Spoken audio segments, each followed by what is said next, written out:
La semaine, notre invité aujourd'hui est le président sénégalais Macky Sall. Oui, Macky Sall qui participait hier à la conférence sur l'investissement en Afrique et donc de la douzaine de chefs d'État africains qui se sont retrouvés autour de la chancelière allemande Angela Merkel pour évaluer l'initiative Compact with Africa qui a été lancée il y a un an. Oui, le président sénégalais Macky Sall est au micro de Fréjus Kenom. Bonjour Monsieur le Président, le Sénégal est en train de s'illustrer comme un important partenaire pour l'Allemagne. C'est une fierté pour vous sûrement. Oui, vous savez, le Sénégal est un pays aujourd'hui ouvert à tout investissement étranger. Et nous sommes de plus en plus aussi présents en Allemagne. Et je m'en réjouis parce que l'Allemagne a des avantages comparatifs très importants, une industrie petite et moyenne entreprise très dynamique, mais aussi une qualité dans les services. Bien sûr, nous avions la barrière linguistique, mais elle est en train de s'effacer au profit des contacts noués dans les deux sens. Alors, Monsieur le Président, quels sont les secteurs clés dans votre pays qui pourraient intéresser les investisseurs? Vous savez, lorsqu'on engage un développement, il est intégral. C'est un développement tous azimuts. Mais le secteur des infrastructures reste prioritaire, le secteur de l'agriculture et de l'agro-industrie, le secteur de la formation professionnelle, très essentiel, mais aussi le tourisme et les services, les différents services sur les transports, services sur l'énergie, donc sur l'eau aussi et l'assainissement. Donc vous voyez, c'est une palette large de services dont nous avons besoin.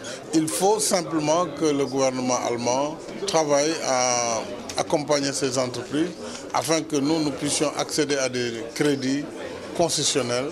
Et c'est la seule limite, mais nous sommes absolument très ouverts et très contents d'être là à Berlin. Monsieur le Président, vous avez évoqué l'eau tout à l'heure. Il y a un peu de bruit dans votre pays. On vous accuse de brader ces secteurs stratégiques à des étrangers. Que pensez-vous de ces accusations? Quelle part faites-vous aux investisseurs locaux sénégalais? Vous savez, c'est des accusations ridicules parce que non seulement depuis 1996, on a fait la réforme du secteur de l'eau, et nous avions déjà, je n'étais pas encore président, mais le gouvernement d'alors avait absolument fait un appel d'offres international. C'était une société privée internationale qui avait gagné, mais depuis lors, malgré la participation des Sénégalais dans le capital, ils sont dans le capital. Pourquoi ils n'ont pas pu prendre part? C'était un appel d'offres ouvert. On n'a pas dit c'est pour les étrangers. Donc aujourd'hui, il est facile de se cacher derrière ce genre de revendications, mais c'est par le travail que les gens doivent pouvoir, je pense, après 20 ans de compagnonnage, on aurait pu avoir des gens capables aujourd'hui de présenter une offre qui soit acceptée, mais dire qu'on donne tout à l'étranger, c'est un argument trop facile.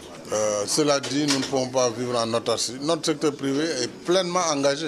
Ceux qui veulent travailler, en tout cas, travaillent dans tous les projets du plan Sénégal émergent. Plus de 60% à 70% de tous les marchés publics sont gagnés par des entreprises sénégalaises. Donc, ça veut dire que vous ne négligez pas les investisseurs, vos compatriotes sénégalais? Comment je peux négliger ceux pour lesquels je suis là? Ça n'a pas de sens. Je suis là pour d'abord les intérêts des Sénégalais. Mais quand je vais construire un train, est-ce qu'il y a aujourd'hui dans le secteur privé sénégalais quelqu'un qui peut me faire des trains? Il faut aussi qu'on soit raisonnable. Il y a des choses qu'ils font, par exemple la construction du rail. Nous avons des entreprises de BTP qui ont toutes les compétences. Dans le secteur du système électrique, nous ne l'avons pas encore, parce que c'est maintenant que nous commençons. Donc il y a des secteurs dans l'aviation, nous ne faisons pas d'avion. Si je dois en chercher, il faut bien aller l'acheter ailleurs. Mais dans les services et dans la maintenance, progressivement, comme tous les pays du monde, notre secteur privé va progressivement monter et nous sommes prêts à l'accompagner et nous le faisons déjà. Un des critères pour l'Allemagne dans ce partenariat, c'est la démocratie. Bientôt les élections au Sénégal, la présidentielle c'est dans 4 mois, mais apparemment ce ne sera pas une élection aussi ouverte que ça. Pourquoi ? Il y a certains opposants pour lesquels des ennuis judiciaires les empêchent de participer à ces élections. Et des ennuis judiciaires existent dans tous les pays du monde, que ce soit en Allemagne, en France, aux États-Unis, mais vous répondez devant la justice. Pourquoi voulez-vous, lorsqu'il s'agit de l'Afrique, qu'on en fasse un problème? En France, on a vu des candidats à l'élection présidentielle. En pleine campagne, ils ont été mis en examen. Est-ce qu'on a pour autant parlé de la démocratie française ou de la justice française? Pourquoi voulez-vous Chaque fois qu'il s'agit de l'Afrique, on veut en faire une exception. La justice, elle est là pour tout le monde. Les partenaires extérieurs en font un critère important, la démocratie. Les partenaires extérieurs, ils sont libres de le faire, mais s'ils le font, nous leur donnons notre réponse sur cette question. Puisque aussi l'Afrique n'est pas là pour recevoir des leçons. En tout cas, le Sénégal n'est pas là pour recevoir des leçons. Moi, j'estime que je suis un démocrate, que le Sénégal est une démocratie et je ne peux pas accepter de qui que ce soit des reproches qui ne sont fondés sur rien du tout. Le Sénégal est une démocratie absolue et ça tout le monde le sait. Ce n'est pas parce que des gens qui ont des problèmes avec la justice, qui ont usé de leur défense devant les juridictions jusqu'à la Cour suprême, qui ont été condamnés, qu'on remet en cause notre démocratie ou notre système judiciaire. Ce n'est pas juste. Tous les jours, il y a des gens qui vont en prison, qui sont jugés, qui subissent des peines, mais c'est des citoyens aussi. Pourquoi on ne parle pas de ces cas? Malheureusement, la loi est dure, mais c'est la loi, c'est comme ça. Monsieur le Président, je vous remercie.